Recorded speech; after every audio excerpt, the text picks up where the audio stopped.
అల్లము పొట్టు తీసుకొని ఇలా మంచిగా ఆరబెట్టుకోవాలి. తడి లేకుండా ఆరబెట్టుకుంటేనే ఇది ఫ్రెష్గా ఉంటుంది ఎప్పటికీ. అల్లం ఇలా చిన్న ముక్కలు కట్ చేసుకోవాలి. 1/2 కిలో అల్లానికి 1/2 కిలో ఎల్లిగడ్డలు పొట్టు తీసాను. ఒక నిమ్మకాయ, ఉప్పు, నూనె, పసుపు ఇవన్నీ మిక్సీ పట్టుకోవాలి. ఇవన్నీ జార్లో వేసుకొని కొంచెం నూనె అన్నీ వేసుకొని మిక్సీ పడదాం. ఈ అల్లం వెల్లిపాయ మిక్సీ పట్టేటప్పుడు ఉప్పు, పసుపు, నూనె వేసి మిక్సీ పట్టాను.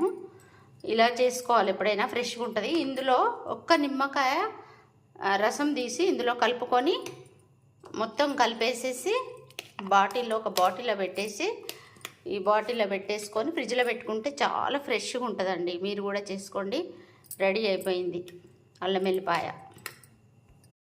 అల్లం వెల్లిపాయ పేస్ట్ రెడీ అయిపోయింది. 4 వేసుకొని మీరు అల్లం వెల్లిపాయ చేసుకోండి, ఫ్రిడ్జ్లో పెట్టుకోండి.